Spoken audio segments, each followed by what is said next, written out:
Ada lagi nggak Pak Albert? Enggak, ini aja yang penting sih. Saya udah share ya di grup ya nanti. Ya, oke, thank you. Saya stop share ya. Pak Rohadi, Pak. Kita mulai aja Pak ya. Ya, mulai. Oke. Selamat malam kepada Bapak Ibu warga lingkungan Thomas Aquinas. Mohon maaf, Ibu Kaling sedang ada keperluan ke dokter, jadi dia meminta saya untuk membuka. Pada malam ini adalah pertemuan APP kedua, tanggal 6 Maret. Kemudian nanti APP ketiga, 14 Maret, adalah TEPAS dengan Romo Luki.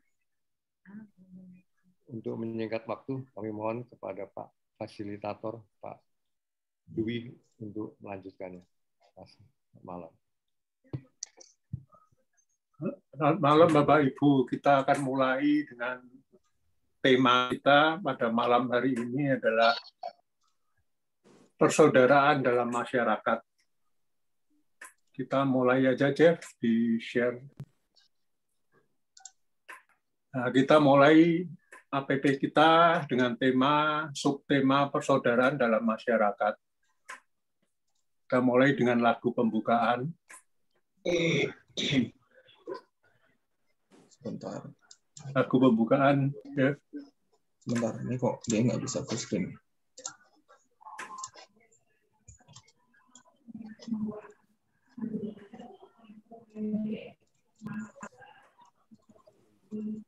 Nggak bisa full screen. Ini dalam sini. Dalam situ.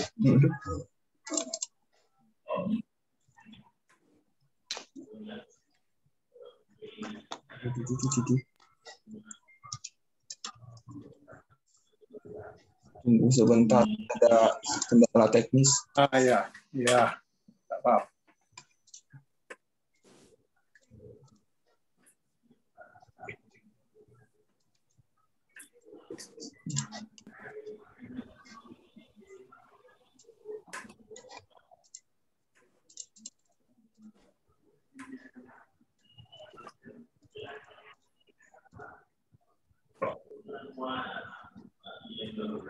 Kenapa nggak bisa ini? Nggak bisa ini. Enggak, bukan. Nggak di dalam PowerPoint-nya soalnya harusnya.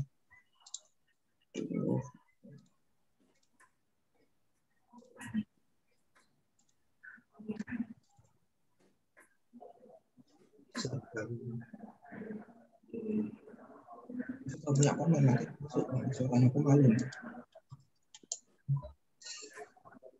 Ya,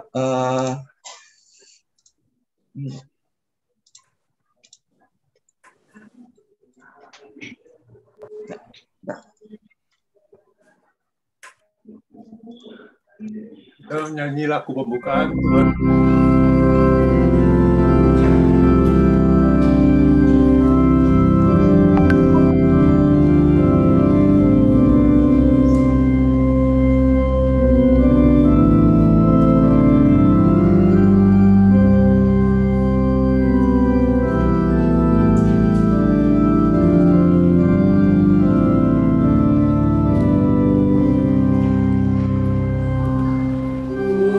Yesus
Mari kita buka dengan tanda salib dalam nama Bapa dan Putra dan Roh Kudus.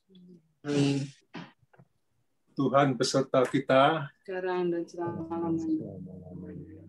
Marilah kita berdoa bersama. Allah yang penuh kasih, di masa tobat ini, kami hendak merenungkan panggilan hidup kami untuk menjadi saudara di tengah masyarakat. Semoga melalui pertemuan ini, kami semakin menyadari kasih-Mu yang besar dan mampu menjadi sumber kasih bagi sesama.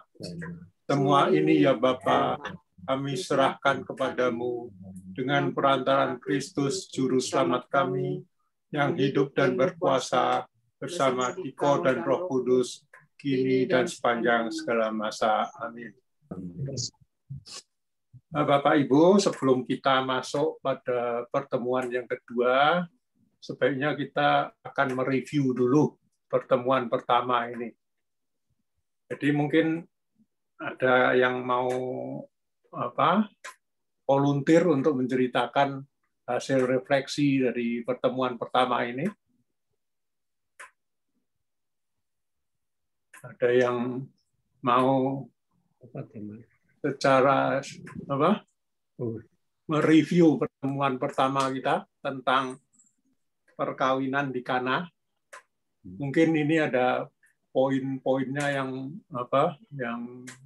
dapat dijadiin acuan.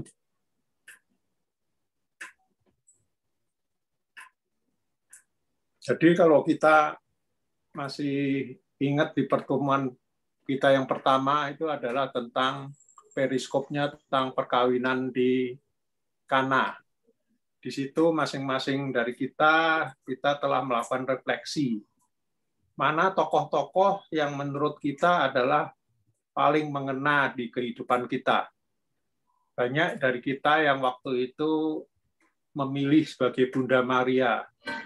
Karena dari situ kita ingin menjadi Bunda Maria yang mau berbela rasa dan bisa peka terhadap kesulitan keluarga yang sedang melakukan perjamuan perkawinan di Kana saat itu yang kekurangan anggur. Sehingga Ibu Maria minta tolong kepada Yesus, putranya, untuk melakukan sesuatu. Selain itu juga ada yang merefleksikan sebagai Yesus. Karena di sini terjadi juga perbedaan pendapat antara Bunda Maria dan Yesus, yang Yesus menyatakan bahwa waktunya belum siap, waktunya belum tiba saat itu. Tapi di sini merefleksikan meskipun dalam keluarga kita itu ada pertentangan atau perbedaan pendapat, tapi dengan teladan Yesus ini kita bisa melihat bahwa Yesus karena kasihnya kepada orang tuanya, dia tetap menurutin perintah orang tuanya. Itu dari pertemuan perkawinan di Kana ini kita bisa ambil kesimpulan bahwa dalam setiap keluarga pasti ada beda pendapat, tapi seharusnya dapat diselesaikan dengan baik.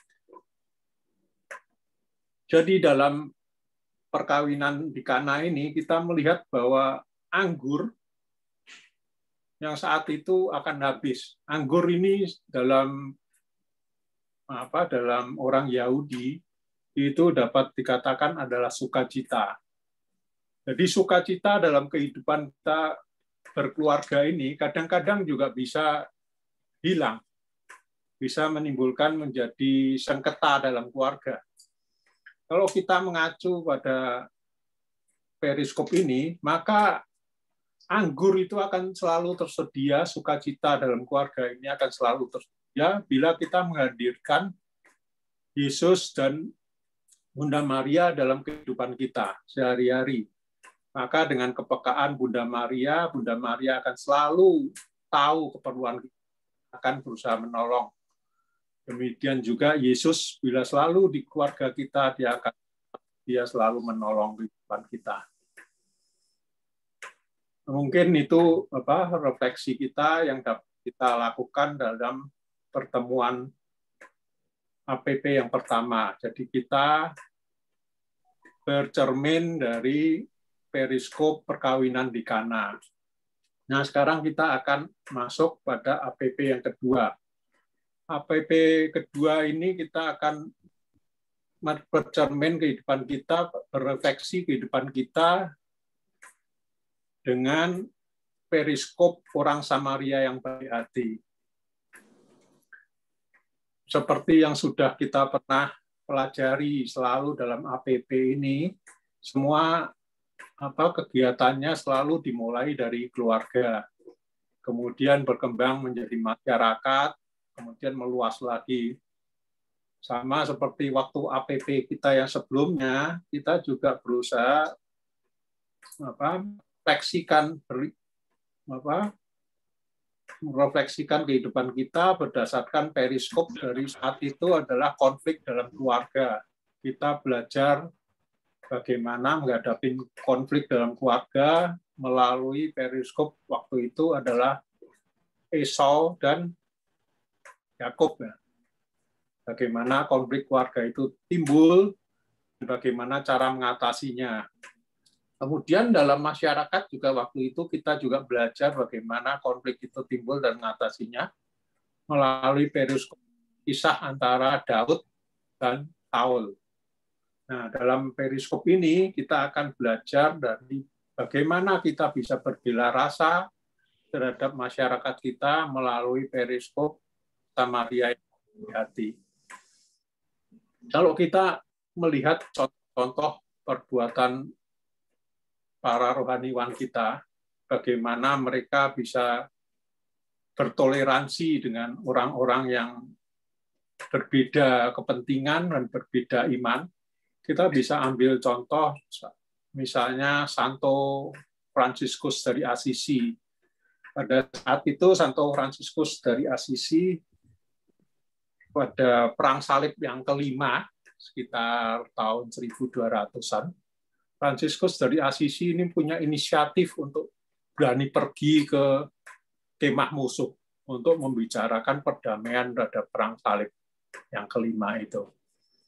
Itu salah satu contoh keberanian untuk bagaimana kita bisa bersaudara dengan orang yang berbeda pendapat, bahkan saat berperang. Kemudian contoh yang kedua adalah dari Paus kita, Paus Fransiskus. Pada tahun 2019, Paus Fransiskus ini berkunjung ke Mesir, bertemu dengan Imam Besar Al-Azhar di Mesir, dan bahkan menandatangani dokumen persaudaraan.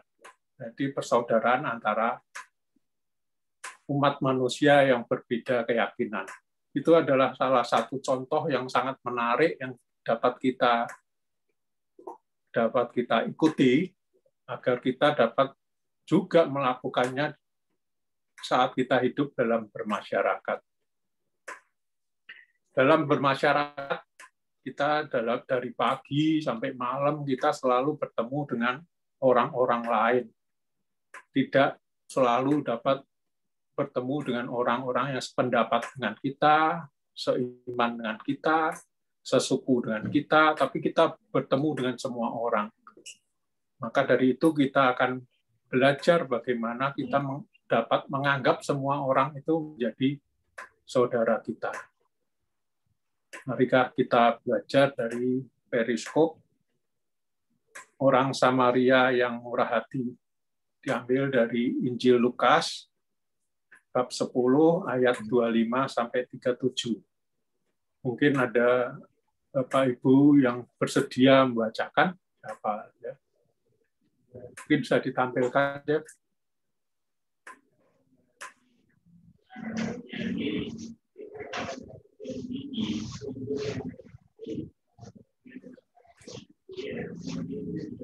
Siapa ya yang mau membacakan? Bu Ina, boleh bacakan? Ya. Lukas 10 ayat 25 sampai 37, orang Samaria yang baik hati. Pada suatu kali berdirilah seorang ahli Taurat untuk mencobai Yesus. Katanya, "Guru, apa yang harus kuperbuat untuk memperoleh hidup yang kekal?" Jawab Yesus kepadanya, "Apa yang tertulis dalam buku Taurat? Apa yang kau baca di sana?" Jawab orang itu, "Kasihilah Tuhan Allahmu dengan segenap hatimu, dan dengan segenap jiwamu, dan dengan segenap kekuatanmu, dan dengan segenap akal budimu, dan kasihilah sesamamu manusia seperti dirimu sendiri." Kata Yesus kepadanya, "Jawabmu itu benar, perbuatlah demikian, maka engkau akan hidup." Tetapi untuk membenarkan dirinya, orang itu berkata kepada Yesus, "Dan siapakah sesamaku manusia?" Jawab Yesus, "Adalah seorang yang turun dari Yerusalem ke Yeriko. Ia jatuh ke tangan penyamun-penyamun yang bukan saja merampoknya habis-habisan, tetapi yang juga memukulnya, dan yang sesudah itu pergi meninggalkannya setengah mati. Kebetulan ada seorang imam turun melalui jalan itu. Ia melihat orang itu, tetapi ia melewatinya dari seberang jalan. Demikian juga seorang Lewi datang ke tempat itu. Ketika ia melihat orang itu, ia melewatinya dari seberang jalan. Lalu datang seorang Samaria yang sedang dalam perjalanan ke tempat itu. Dan ketika ia melihat orang itu, tergeraklah hatinya oleh belas kasihan. Ia pergi kepadanya, lalu membalut luka-lukanya. Sesudah ia menyiraminya dengan minyak dan anggur. Kemudian ia menaikkan orang itu ke atas keledai tunggangannya sendiri, lalu membawanya ke tempat penginapan dan merawatnya. Keesokan harinya ia menyerahkan 2 dinar ke pemilik penginapan itu, katanya, "Rawatlah dia, dan jika kau belanjakan lebih dari ini, aku akan menggantinya waktu aku kembali."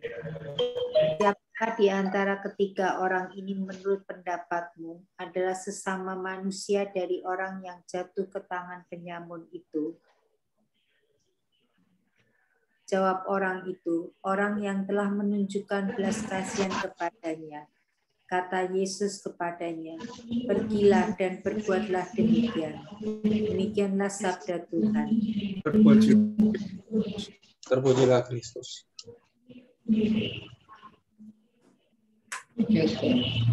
Jadi kita di sini kan periskop ini periskop yang sudah sangat populer tentang orang Samaria yang baik hati.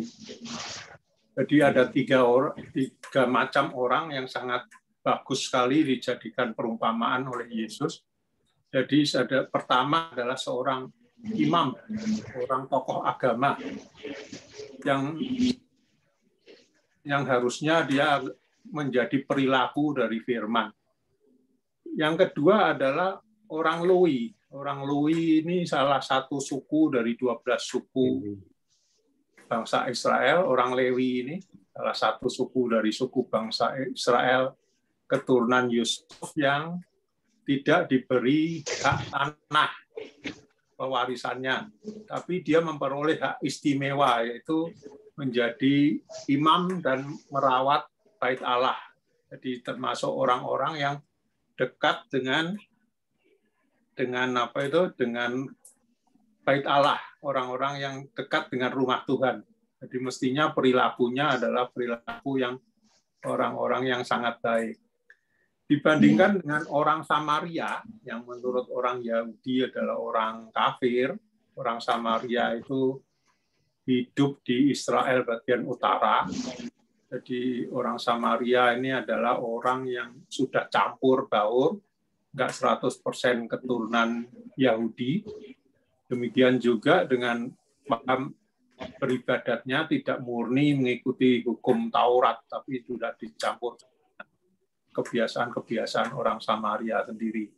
Makanya orang Samaria ini kalau menurut adat Yahudi sering disebut kafir. Makanya dari cerita ini kita bisa merefleksikan dalam kehidupan kita sehari-hari. Peran manakah yang paling cocok dan menyentuh dalam kehidupan kita sehari-hari? Kemudian kita juga mungkin pilih salah satu ayat dari perikop kitab suci yang paling mengena bagi kita. Tentu kita sering bertanya-tanya ya, apakah benar orang Samaria yang baik hati ini dalam kehidupan kita sehari-hari ini masih ada? Karena kita sebenarnya kadang-kadang kita juga sering takut kalau menolong orang lain. Kita takut bertindak, takut menjadi repot, takut menjadi malah bermasalah. Tapi dalam salah satu contoh yang aku alami kehidupanku, ternyata ada loh orang benar-benar mirip orang Samaria yang baik hati. Kira-kira tahun 90-an ya. Saat itu kita sekeluarga lagi pulang dari Pati balik ke Jakarta, naik mobil Mitsubishi tua. Kita pulang sama-sama. Kemudian saat itu hujan deras di daerah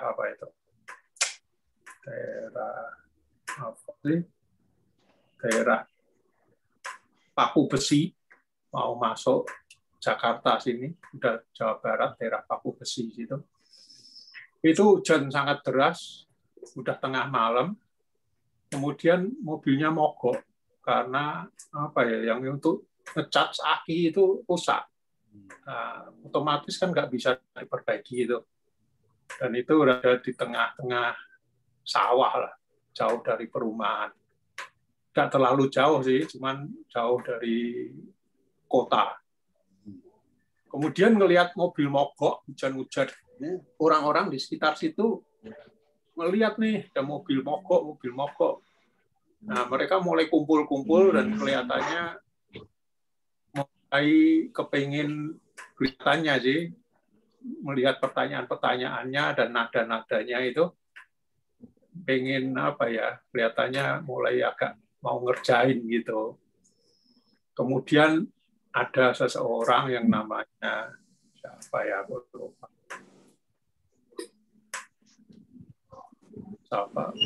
Don lupa.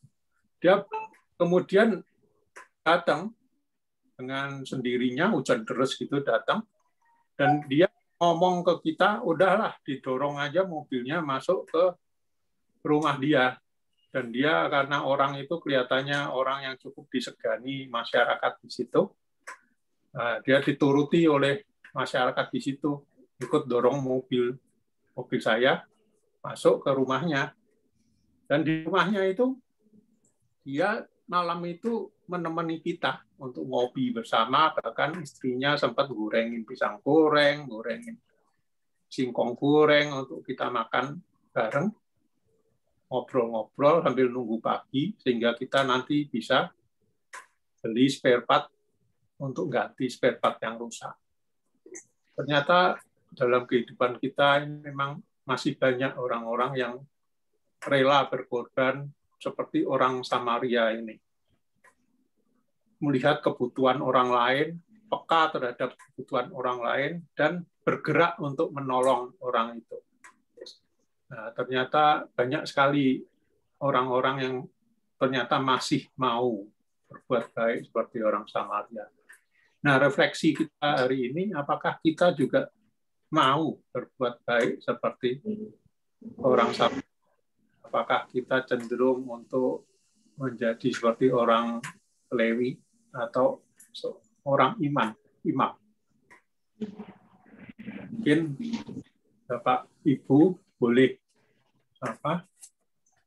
sharing, menceritakan pengalamannya atau apa saja tentang refleksi kita orang Samaria yang baik hati ini.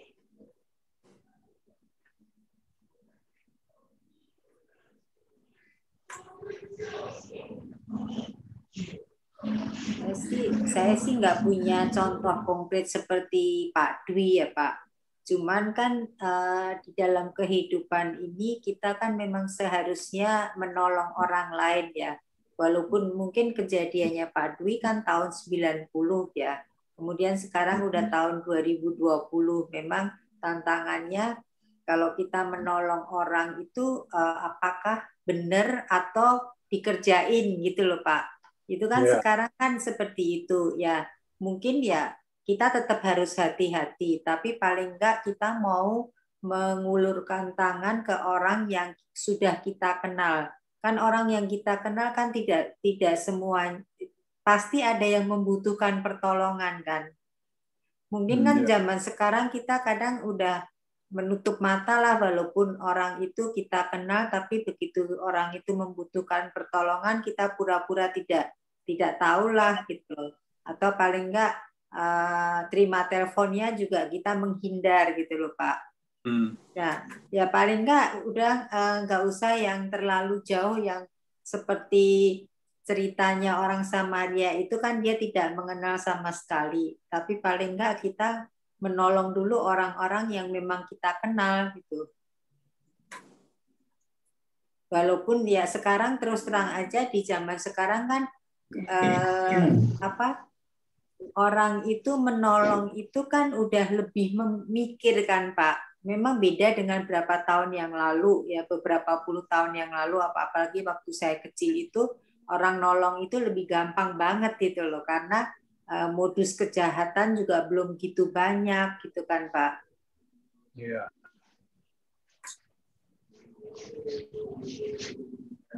Iya ya, kendalanya kadang-kadang kalau kita tulus menolong, sering juga malah orang yang kita tolong balesnya dengan yang kurang baik ya. Iya, apalagi di Jakarta gini lah. Sekarang kita ngelihat kadang orang tergeletak di jalan gitu, kita mau nolong itu takut ini modus atau beneran dia sakit gitu kan Pak. Ya. Tapi mungkin kalau di kota kecil atau yang apa gitu orang memang masih ya memang benar gitu loh. Tapi kalau sekarang kan kita jadi mikir kan. Mikir itu benar nggak sih? Jangan-jangan kita begitu nolong kita ditodong malahan gitu kan Pak. Iya. Ya, makanya paling nggak ya kita membuka mata terhadap terhadap lingkungan kecil kita dulu deh, siapa yang memang perlu ditolong, selama kita bisa nolong ya kenapa enggak gitu loh Pak. Ya. Pertolongan itu kan bisa material, bisa bukan material kan. Ya. Bisa apa aja. Bisa apa aja itu. Udah makan lo? Udah makan? Udah bagian. Gula Jawa lu ada simpan nggak? Nggak di situ kan? Di mana? Di lemari es.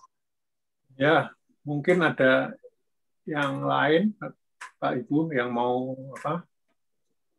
sharing pendapat.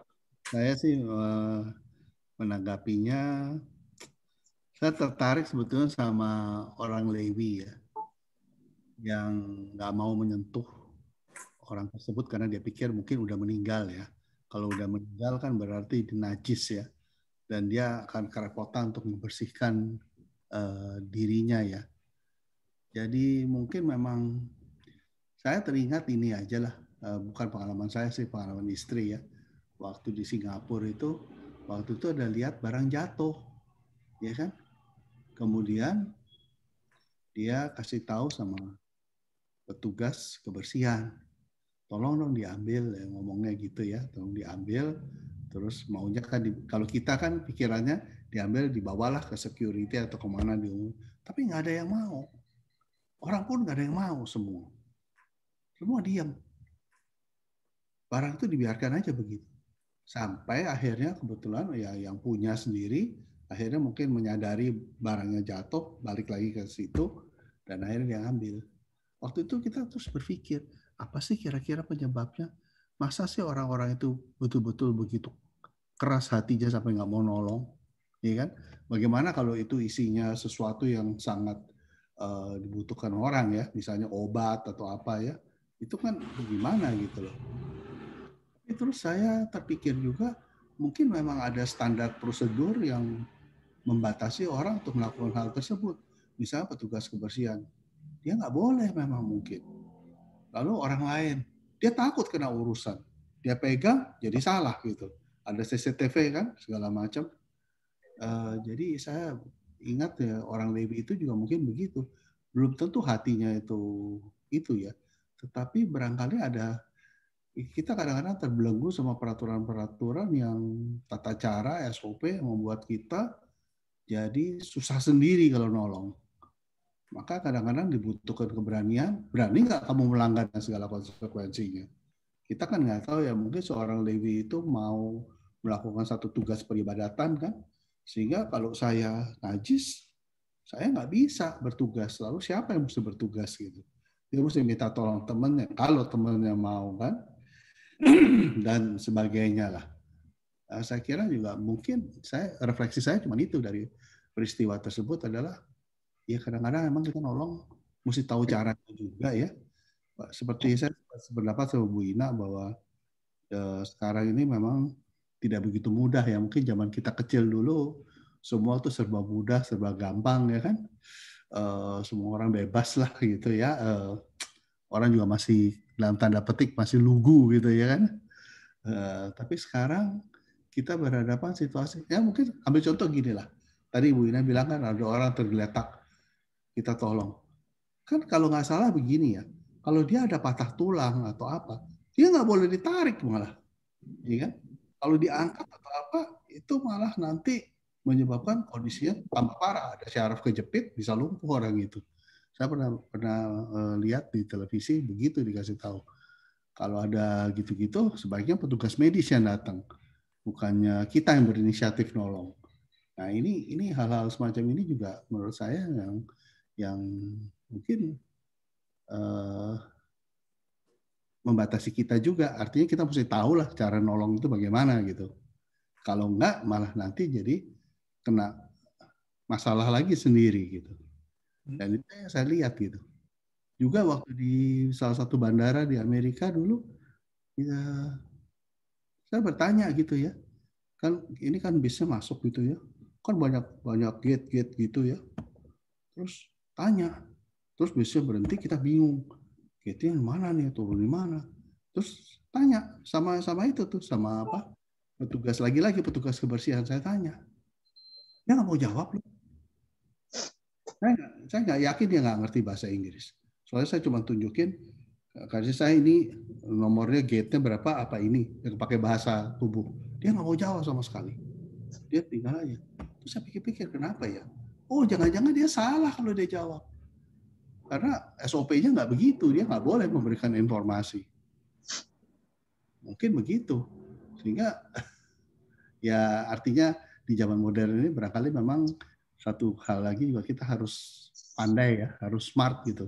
Tahu cara menolong.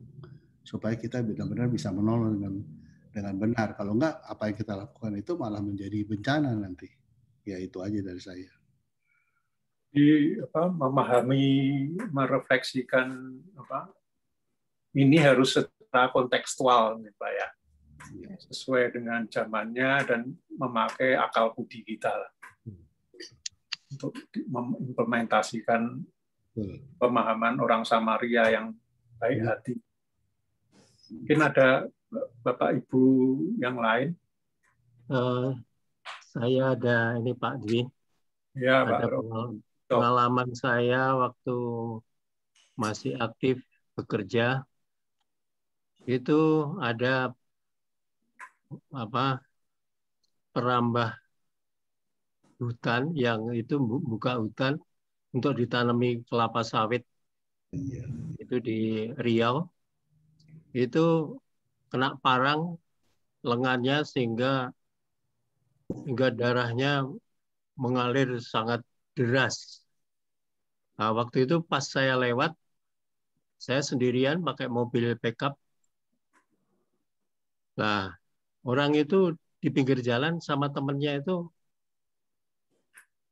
kayak minta tolong atau saya terus langsung berhenti aja. Kenapa? Ini kena parang tangannya. Kemudian oke, naik aja ke mobil. Taruh, saya udah pokoknya pengen saya hanya menolong aja. Risikonya nggak ada saya pikir risiko. Saya tolong aja. Darahnya udah sangat deras tuh kalau terlambat aja mungkin dia udah ya bisa nggak tertolong lah jiwanya. Terus saya kebut aja berhenti di ada puskesmas di pinggir jalan, saya berhenti di situ langsung gitu. Saya bilang ini korban kena ini kecelakaan kena parang. Langsung ya ditolong, ya udah. Dia ditolong, ya udah saya pergi.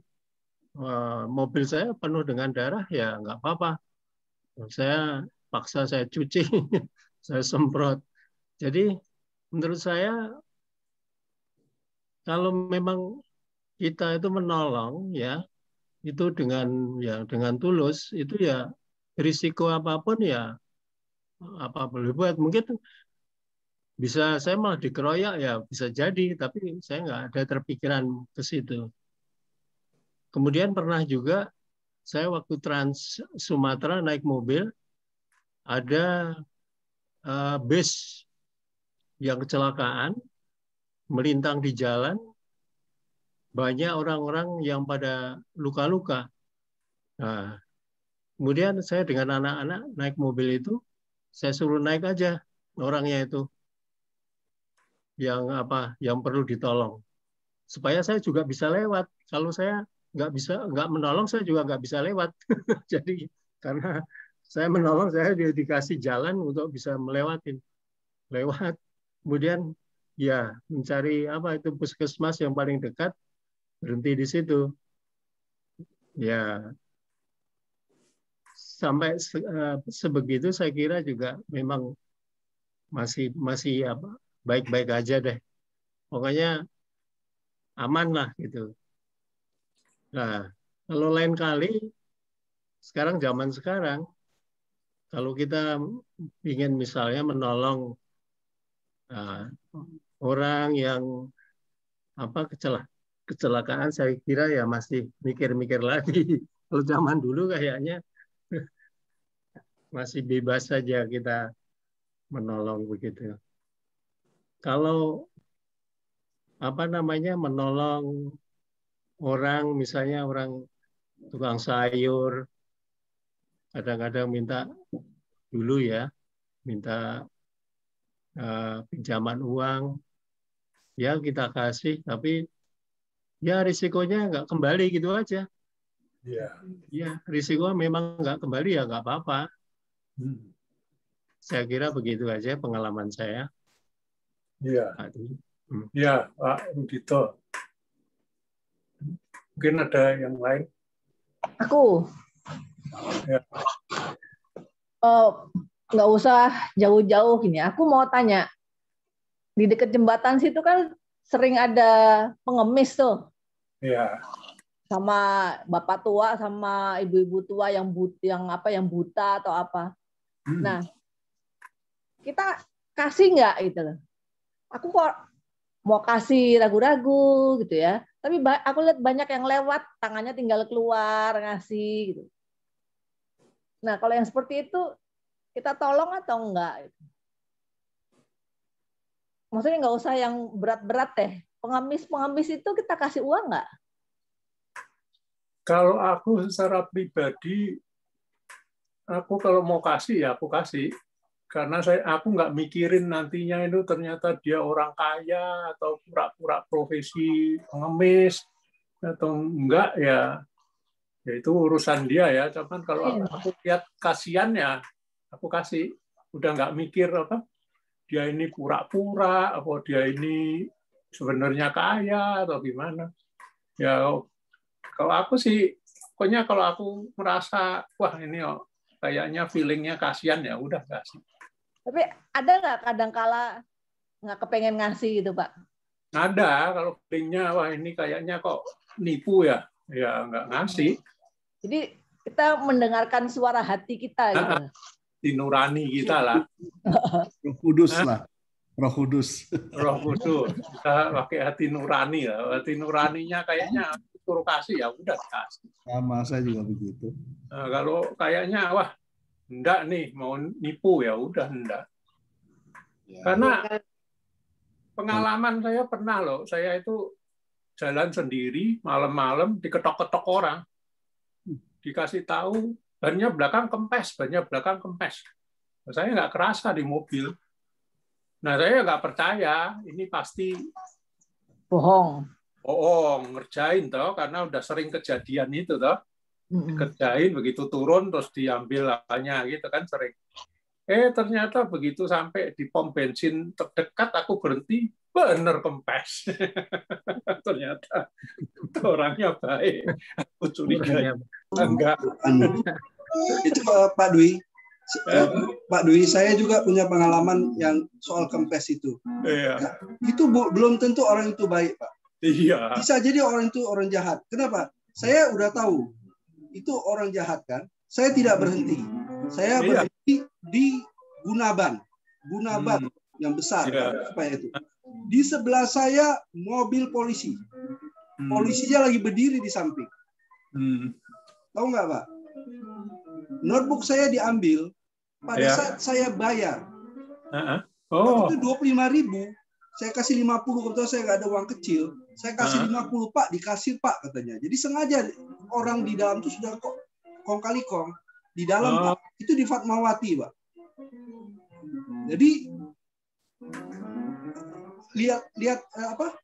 Saya pikir ada polisi berdiri kan, aman ya kan, udah gua bayar ke dalam. Begitu keluar hilang notebooknya Pak. Pintu dibobol. Padahal orang yang ganti ban itu di sebelah kiri. Pintu yang dibuka itu sebelah kiri juga. Saya maki-maki, Pak. Saya polisi pun saya maki-maki. Saya bilang polisi goblok, saya bilang. Di depan itu bisa terjadi kejadian. Terus yang orang ganti ban itu pun takut dia. Karena diancam. Ya. Itu memang betul itu jahat itu, Pak. Itu jahat. Memang jahat. Jadi betul-betul mereka gembosin, habis mereka gembosin, mereka kasih tahu kan, biar kita berhenti. Waktu kita berhenti kena. Itu sengaja intinya. Nah, jadi bukan mereka pura-pura, itu benar-benar mereka yang gembosin, karena mereka pakai paku khusus, Pak. Jadi waktu di lampu merah mereka tembakan kan paku khusus itu. Jadi pakunya yang bolong di tengah. Kalau kita tubeless kan kena paku itu 1 hari 2 hari masih tahan. Ya, aman. Iya, itu memang jahat, Pak. Untuk Pak Dwi. Untuk aku nggak apa-apa. Iya. Iya. Ya memang inilah kendalanya ya. Kita mengaplikasikannya ini mesti juga berdasarkan apa ya, akal budi kita lah ya, pengalaman kita dan hati nurani kita. Kita apa ya, hanya lurus-lurus saja tapi malah berakibat yang kurang baik, tidak sesuai dengan apa yang kita harapkan. Cerdik bagai apa? Tulus bagai merpati, cerdik bagai ular gitu ya. Iya. Itu yang susah ya, Pak ya. Itu ya susah. Kapan jadi ular, kapan jadi merpati. Soalnya kadang-kadang kita ini kalau begitu banyak bisa menjadi alasan, kita lebih suka jadi kayak si imam tadi ya. Takut ini, takut ini, ya udahlah ngeles aja. Berlindung di balik kesibukan kita, ya. Di balik kita punya kepentingan pribadi, ya kan? Oh, sampai buru-buru nih ke sini. Ya. Kadang ya, semoga ya kita bisa belajar dari firman ini untuk kita aplikasikan dalam kehidupan menjadi yang terbaik lah buat kita semua. Kita bisa peka terhadap sesama, kita bisa berbela rasa, kita juga mau bergerak untuk membantu dan kita juga berpaku pada akal budi kita dan hati nurani kita. Ada siapa yang mau sharing lagi? Karena ini kan refleksinya kita usahakan ada dengan masa prapaskah ini kita menjadi orang yang bisa bertransformasi, berubah menjadi makin baik dan makin mendekati perilaku kita sesuai dengan firman-firman-Nya. Ada yang mau sharing lagi, Bapak?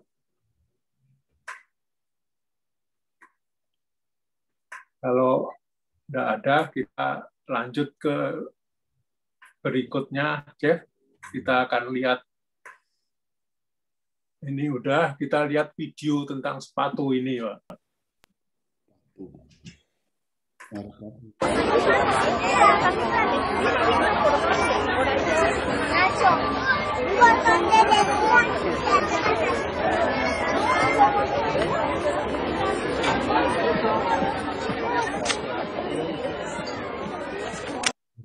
Nggak kelihatan ya? Berat kali ya? Berat kali ya? Tadi nggak gerak gambaran tempat saya, sebentar. Nggak gerak ya?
Nah, kita mungkin melakukan refleksi setelah nonton video tadi. Makna apa yang dapat kita tarik dari video yang baru saja kita saksikan? Terus apalah yang membedakan antara anak pertama dan anak kedua? Mungkin ada Bapak Ibu yang mau komentar apa yang menarik dari video ini.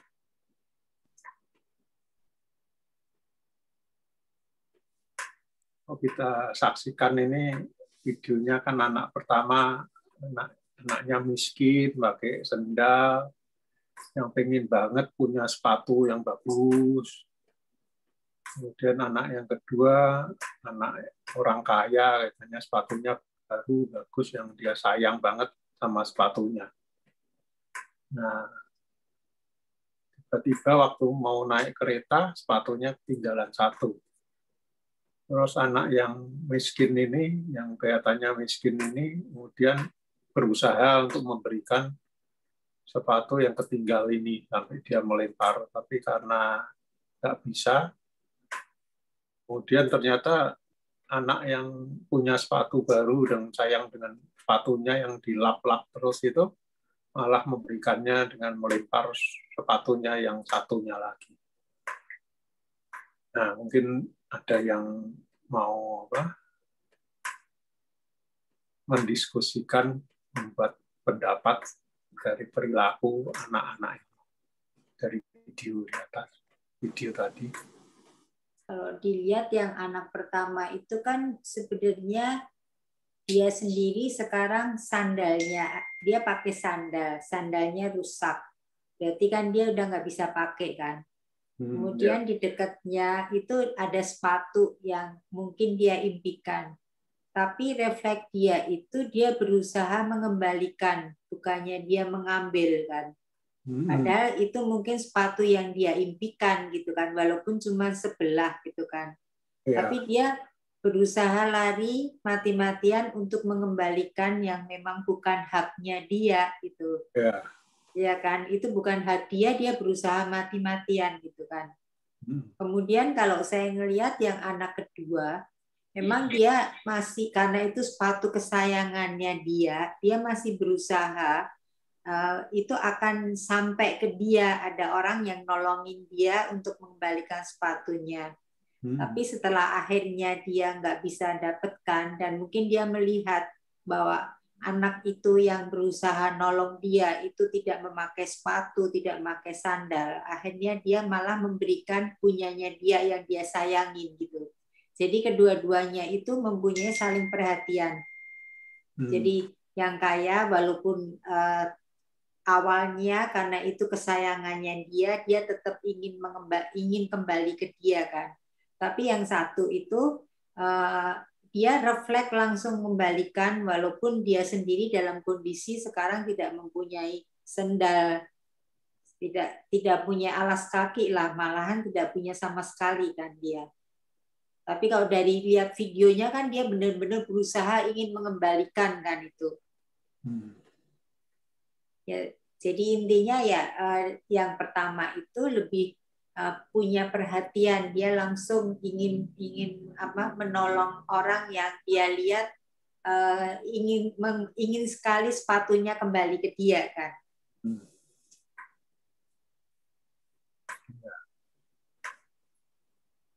Jadi kita selalu ingin untuk bisa belajar dari kisah ini, bahwa kita selalu ingin secara tulus otomatis menolong, melihat orang lain yang kebutuhannya apa. Sebenarnya ya orang-orang itu kalau zaman sekarang itu sebenarnya kalau dia peka dengan hati nuraninya, awalnya itu mungkin setiap orang itu ingin menolong, tapi akhirnya itu dikendalikan dengan rasionalnya dia kan. Ngapain gue nolong, kayaknya gue juga nggak bakalan deh bisa ngejar kereta itu. Lariku seberapa sih dibandingkan kecepatan kereta. Akhirnya dia ya udahlah gitu, menyerahkan gitu kan. Udah, tapi biasanya kalau orang itu dalam tanda kutip masih benar itu, niatnya menolong itu ada, cuman seperti tadi yang kita dari awal bicarakan kan, zaman sekarang akhirnya otak kita langsung berpikir juga ini modus atau bukan ya gitu. Tapi awalnya pasti kita pengen nolong. Ya. Tapi setelah itu akan ada pertentangan antara pikiran sehat kita dengan keinginan hati kita, mana yang nantinya akan lebih kuat. Ya, kita selalu harus terus belajar ya, menggunakan akal budi kita dalam berlaku. Tapi jangan sampai akal budi kita ini yang mematikan hati nurani kita yang ingin berbuat baik. Ya, kita harus bisa membalasnya, menyeimbangkannya dengan bijak lah ya. Mungkin ada yang lain Bapak Ibu. Kalau saya lihatnya transformasi. Jadi kebaikan itu walaupun nggak tercapai ya, itu kan usaha dari anak yang pertama itu sesudah lewat pertentangan batinnya kita lihat tadi kan. Antara mau itu yang tadi Bu Ina bilang ya, artinya antara rasional sama keinginan untuk menolong. Ternyata kebaikan yang seperti itu, walaupun nggak mencapai itu, efeknya ada, transformasi di anak kedua. Dari tadinya dia seorang yang terlalu terlekat sama sepatunya ya, akhirnya tiba-tiba dia berubah. Ya, dia mau berbagi gitu. Jadi saya adalah ya kita jangan putus asa, walaupun memang apa yang kita lakukan itu mungkin sedikit, tapi mungkin bukan itu yang penting, ya kan? Tetapi hati orang tersentuh dan berubah, ya kan? Katakan kita hanya memberikan apalah gitu ya, mungkin buat kita kan sering kan suka begitu kan, kita baca-baca cerita kan tentang seorang yang membantu misalnya waktu kecil, dia sudah lupa buat dia itu cuma begitu aja, tapi anak itu ingat seumur hidup dan dia berubah. Dan peristiwa itu mengubah dia menjadi orang baik. Banyak saya. Iya, ternyata kasih itu juga virus juga Pak ya. Kasih itu kalau kita berikan dengan tulus juga akan menginfeksi orang lain, menimbulkan kasih juga. Nggak tunggu vaksinnya aja Pak. Nggak tunggu. akan berbuah Pak. Akan berbuah ya. Menginfeksi orang lain juga ya, vaksin betul. Virus kasih kita ya. Betul. Itu virus kasih kita ini memang itu yang diharapkan, nah? Kita menyebarkan virus kasih sehingga menginfeksi orang lain, makin berkembang jadi pandemi kasih. Ya, semoga bisa. Mungkin yang lain Pak, ada yang mau? Saya mau nambah. Anak yang ya Pak, anak yang kedua ya itu perubahan wajahnya itu menarik.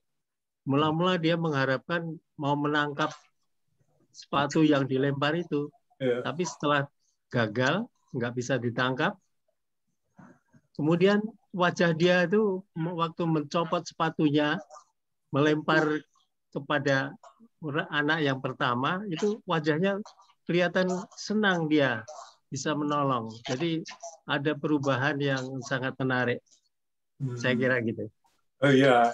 Jadi ternyata ini Pak ya, kalau kita berperilaku egois itu justru beban buat kita. Tapi begitu kita berperilaku untuk menolong sesama kita itu menimbulkan sukacita ya Pak. Yang luar biasa. Itu tercermin dari perubahan wajah anak itu kan. Begitu dia mau menolong sesamanya itu ada sukacita, ada kegembiraan. Lain dengan kalau kita berbuat untuk diri kita saja ya. Ya itu yang bisa kita pelajari banyak sekali dari video itu. Gejala-gejala terinfeksi virus kasih tadi ya. Infeksinya cepat nularnya kan. Semoga kita bisa menularin orang banyak. Ada yang lain, Pak? Kalau saya lihat Pak Dwi, itu kan anak yang pertama itu kan miskin. Kemudian dia punya sendalnya rusak satu. Iya. Nah, di situ muncul kesadaran diri dia bahwa alas kaki itu harus 2, nggak mungkin 1. Jadi pada saat si anak orang kaya itu dia punya sepatunya ketinggalan, dia merasa ini pasti anak ini sangat membutuhkan. Karena belas kasihnya, dia mau berbagi, maka dia berusaha keras untuk mengejar. Andai kata pun dia ambil untuk dia, itu tidak bermanfaat juga tentunya. Tidak mungkin pakai sepatu satu sendal, ya. 1. Kedua, setelah tidak berhasil, ya, yang seperti tadi Pak Albert bilang, ada transformasi, ada infeksi virus ke anak yang satu lagi. Yang sana juga sadar kalau dia punya 1, untuk apa? Lebih bagus saya berikan 1 ini kepada anak yang miskin tadi. Jadi kesadaran bahwa alas kaki itu harus punya 2 baru bisa dipakai. Karena andai kata cuma 1, dia mau beli misalnya kanan yang hilang, dia mau beli kiri nggak bisa. Iya. Kiri dia mau beli kanan nggak bisa. Nah, jadi kesadaran itu muncul dari anak pertama terinfeksi ke anak kedua. Ya, Pak Jimmy, terima kasih. Saya juga ingin menanggapi yang itu ya, anak yang kedua ya Pak ya. Ya. Pak Jimmy tadi bilang kalau dia punya 1 kan percuma ya. Jadi lebih baik dikasihkan ke orang yang bisa memakai itu tadi. Karena kan dia juga nggak bisa ngejar juga. Nah, ini untuk saya nggak hanya sepatu. Ada juga dalam diri saya juga merasa kita punya sesuatu yang sebetulnya nggak kita gunakan, tapi kita simpan. Ya kan? Jadi tadi itu sepatu cuman nggak bisa digunakan karena dia punya 1. Tapi nggak hanya itu aja Pak, dalam kehidupan kita banyak mungkin ada barang-barang yang nggak kita gunakan, kita tetap simpan di rumah. Jadi untuk saya kadang-kadang daripada saya menumpuk barang, saya suka kasihkan ke orang yang lebih memerlukan. Itu untuk refleksi dalam kehidupan saya. Jadi nggak menumpuk barang yang nggak saya gunakan, tapi saya berikan kepada orang yang lebih membutuhkan.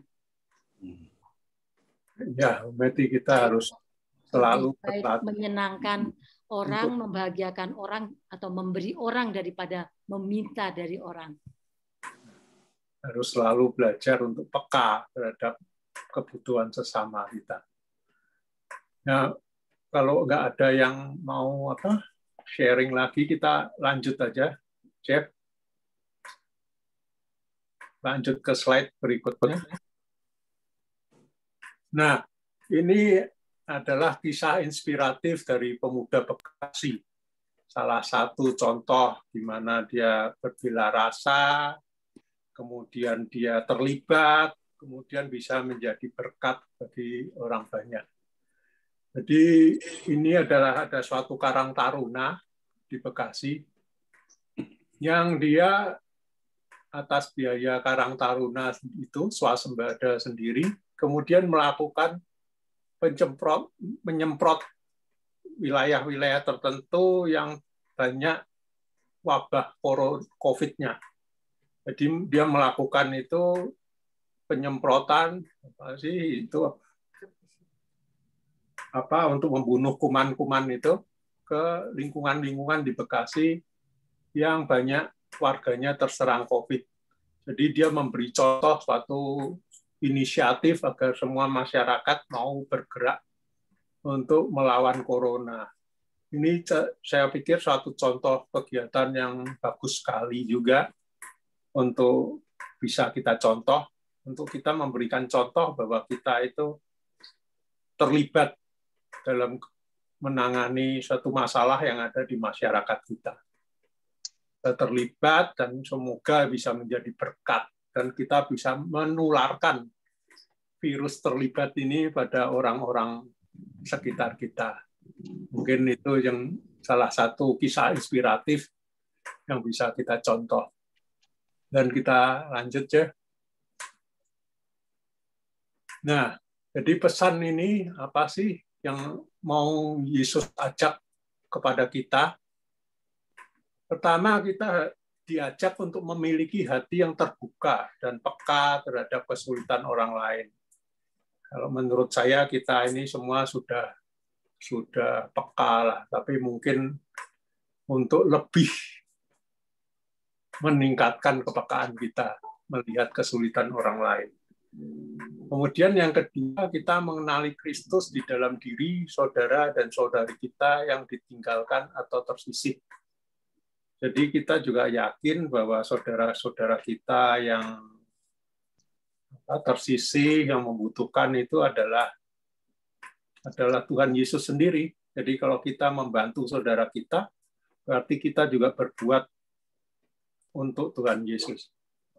Yang ketiga, kita menyadari spiritualitas persaudaraan, yaitu alasan kita untuk mengasihi dan menerima semua saudari dan saudara kita, yaitu Tuhan sendiri hadir dalam diri sesama kita yang memerlukan. Jadi kalau kita ingat, kita juga pernah belajar tentang eskatologi ya waktu itu di Matius Matius 26 saat Yesus memisahkan, menghakimi yang terakhir, Yesus memisahkan antara domba dan kambing ya. Yang domba masuk ke dalam kerajaan Bapa, yang kambing enggak. Kan kriterianya saat itu adalah kamu memberi aku makan saat aku lapar, kamu memberi aku minum saat aku haus.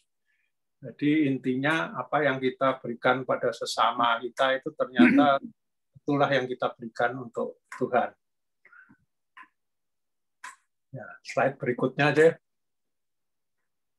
Nah, kita coba ya, kita latihan ini untuk supaya melatih kepekaan kita kalau kita melihat suatu situasi itu kita dengan cepat bisa bereaksi.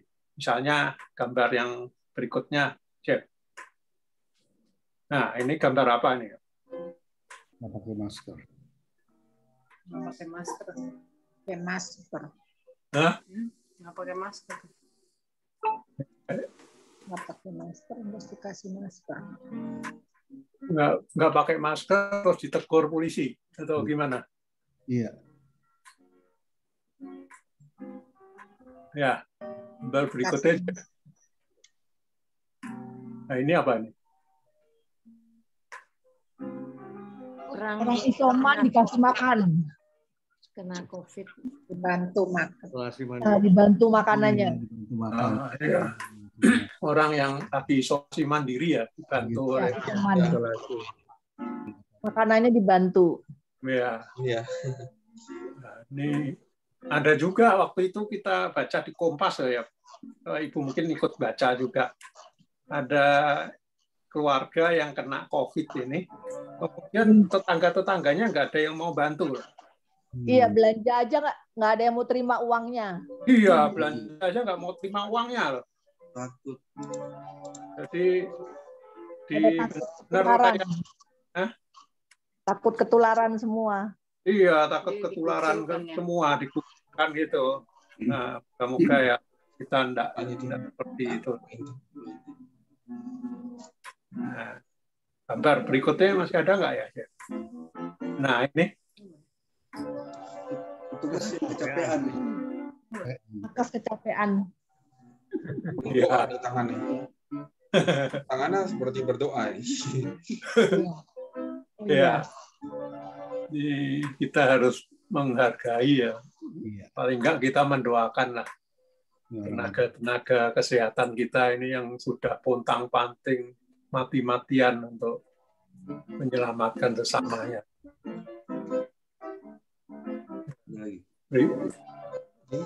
Mungkin ada yang komentar lain. Nah, ini gambaran sebelumnya.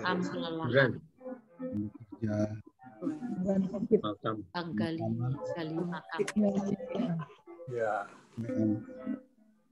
Ya sedih ya kalau kita ngelihat begini ya. Banyak sekali korban karena COVID ini, tapi kita juga harus mengapresiasi ini petugas yang mau membantu pemakaman. Kita juga sering baca loh pemakaman yang kena COVID ini ditolak. Ya. Itu aja. Nah ini. Masih ya. Tubuh baru. Ini Bongkaran ringan ini. Ya? Disuruh tutup. Iya. Jam malam. Jam malam ya? Jam malam ya. Langsung buka. Ya, kita harus ikut memberi contoh lah ya untuk tetap taat pada aturan agar pandemi ini bisa segera berlalu. Ya, nah ini banjir nih, barusan kita juga Jakarta, Semarang banyak lah yang ngalamin banjir ini. Mungkin kita juga mulai bisa memikirkan apa yang bisa kita lakukan.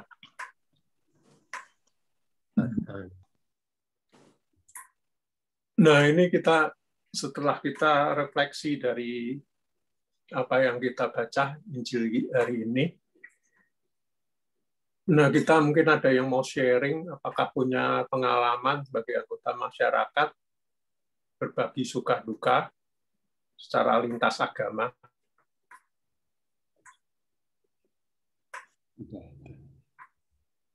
Mungkin kalau di Pak Inti.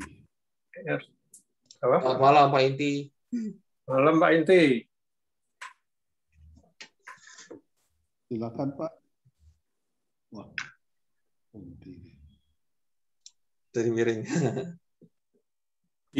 Di share screen Jeff tadi apanya?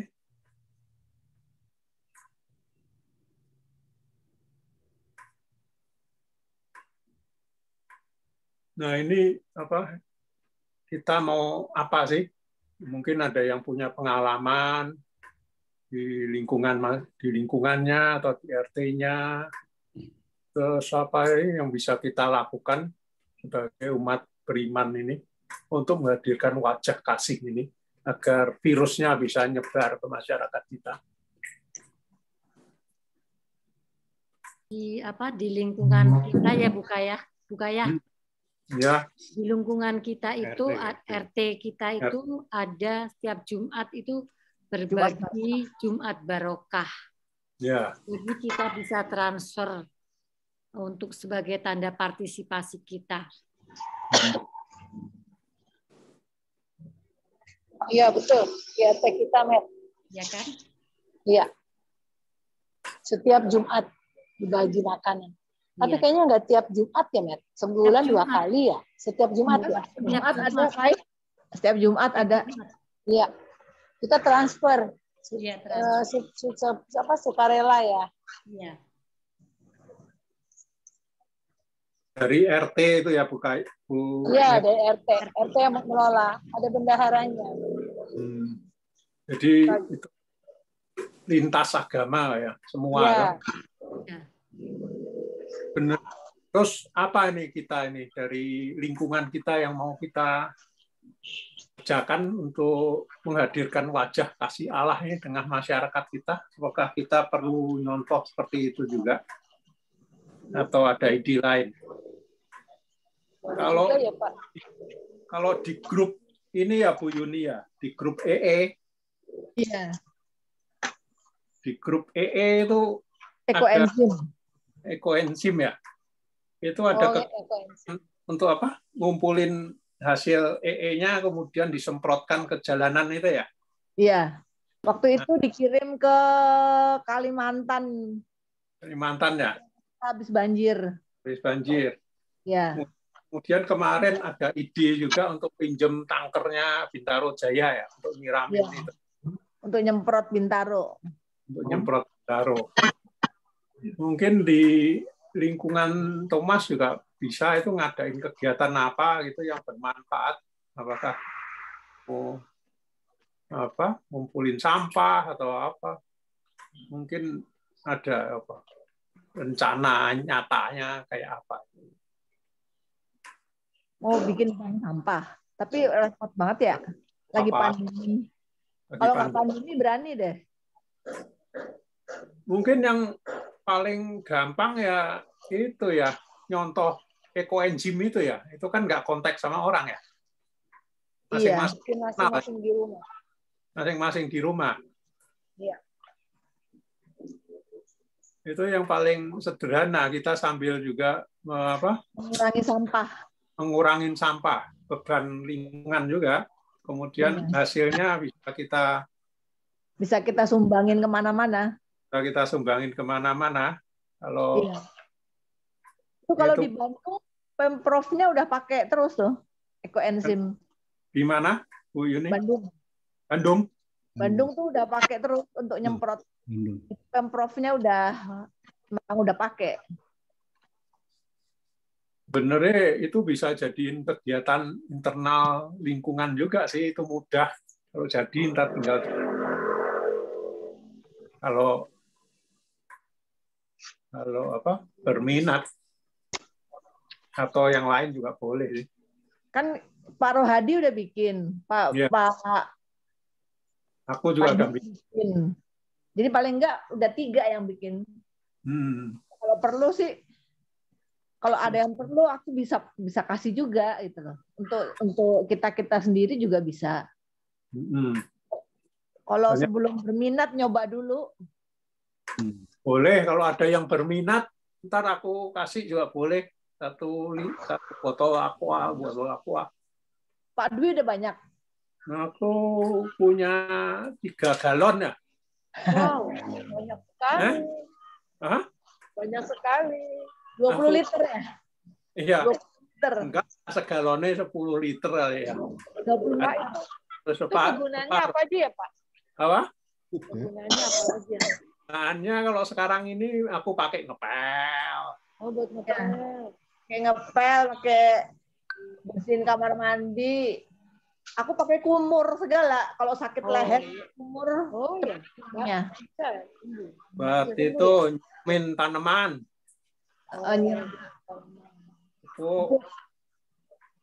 Kalau kata orang-orang sih manfaatnya banyak sih. Bisa buat detox segala, nggak tahu. Tapi kalau aku yang nyoba sih baru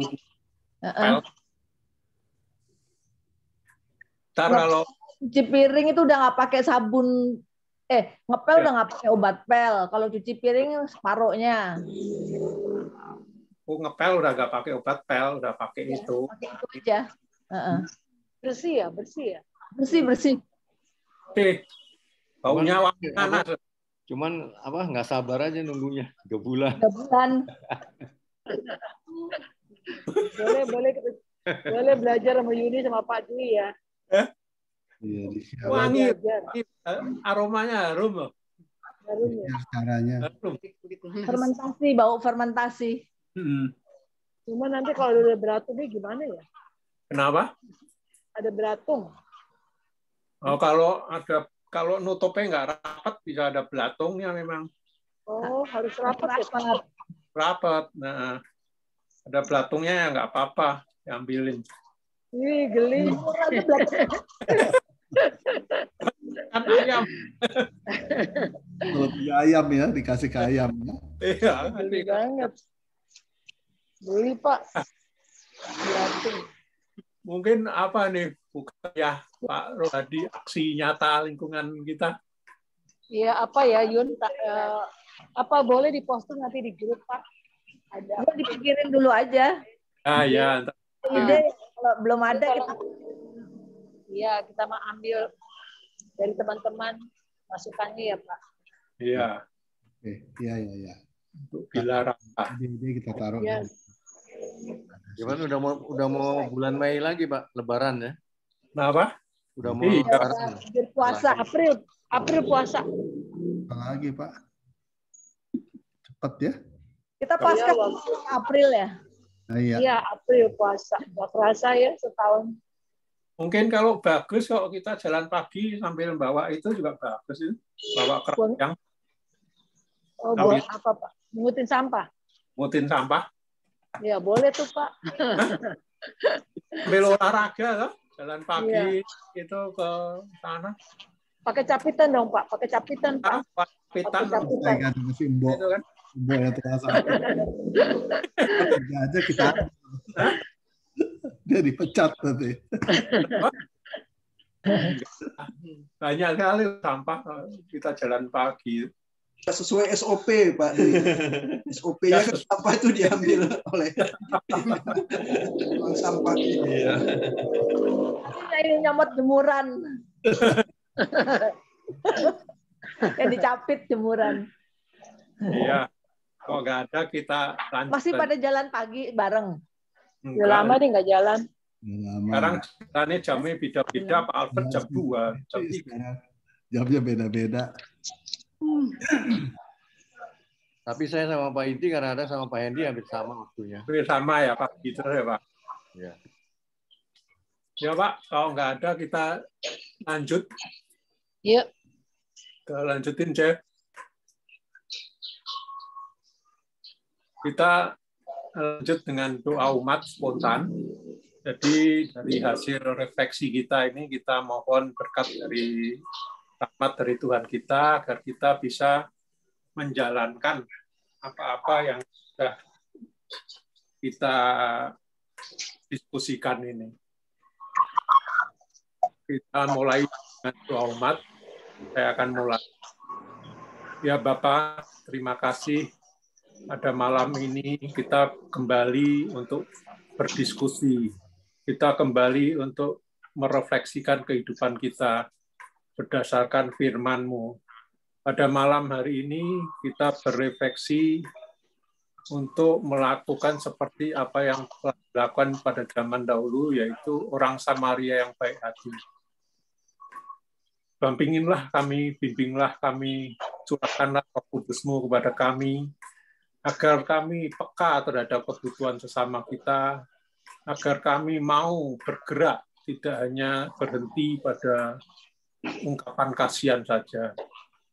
Berkatilah kami, doronglah kami, agar selalu dapat mengikuti kehidupan kami sesuai dengan firman-Mu. Kami mohon. Kabulkanlah doa kami. Kabulkanlah doa kami.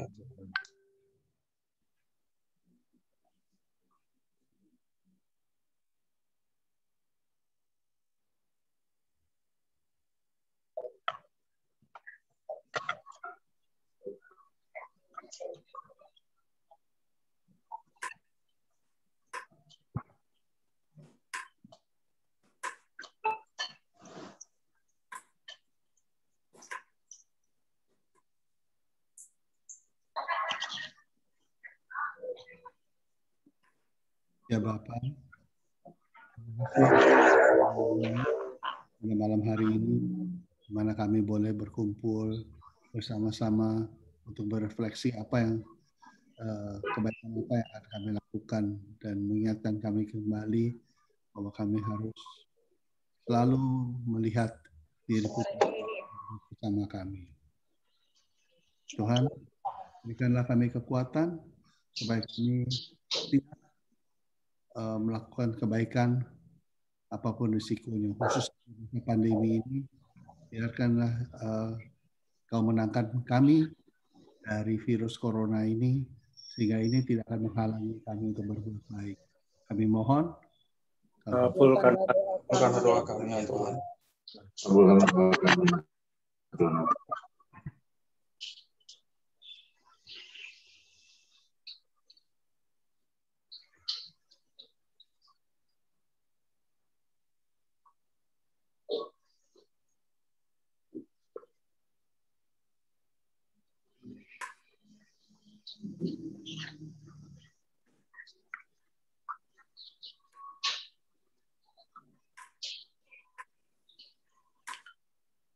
Demikianlah ya Tuhan, doa-doa permohonan kami. Dalam nama Tuhan kami, Yesus Kristus, kami berdoa. Amin. Lanjut dengan doa penutup, kita doakan bersama. Allah yang penuh kasih, Putra-Mu telah menjadi teladan kasih melalui sengsara wafat dan kebangkitan. Semoga kami mampu untuk semakin mengasihi, makin terlibat dan semakin menjadi berkat, semakin menjadi berkat di tengah masyarakat. Putuslah Roh Kudus-Mu untuk membantu kami menemukan kehadiran-Mu dalam hidup kami sehari-hari. Semoga ini ya Bapa kami serahkan kepadamu dengan perantara Kristus selamatkan yang bersama Engkau dan Roh Kudus hidup dan berkuasa dan kini dan sepanjang masa. Amin.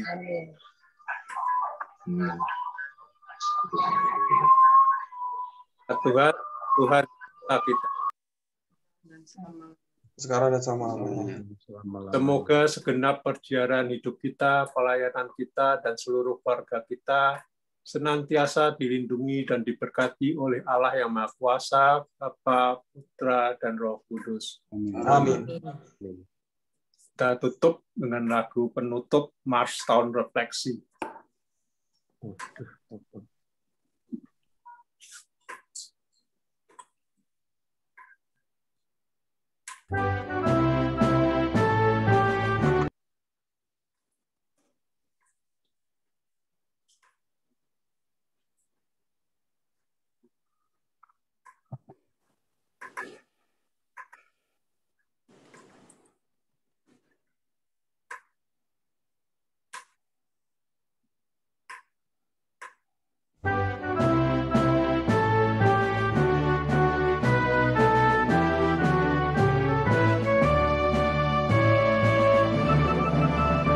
Kita percaya Allah penuh kasih setia, dahulu, sekarang, dan selama-lamanya.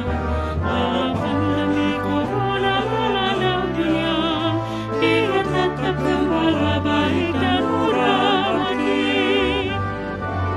Marilah kita semakin mengasihi gereja kudusnya, semakin terlibat dalam masyarakat, berbela rasa pada yang Bapa.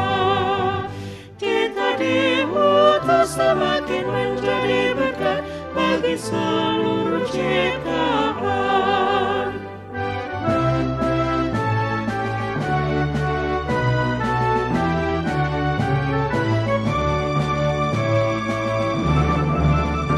Kita percaya Allah penuh kasih setia, dahulu, sekarang, dan selama-lamanya.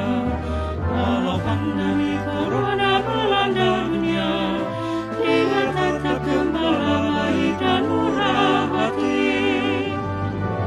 Marilah kita semakin mengasihi gereja kudusnya, semakin terlibat dalam masyarakat, berbela rasa pada yang Bapa. Kita diutus semakin menjadi berkat bagi seluruh ciptaan, mewartakan kerajaan Allah demi gereja bangsa Indonesia.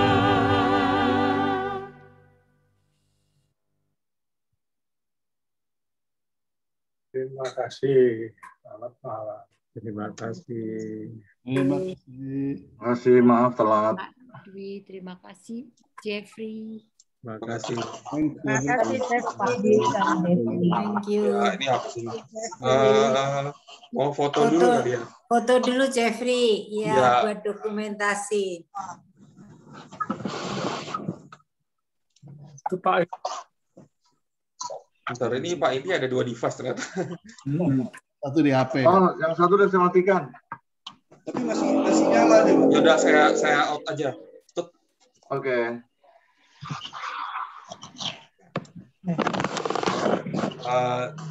Udah siap semuanya? 1, Ya. 2, 3. Oke, sekali lagi untuk fotonya. 1, 2, 3.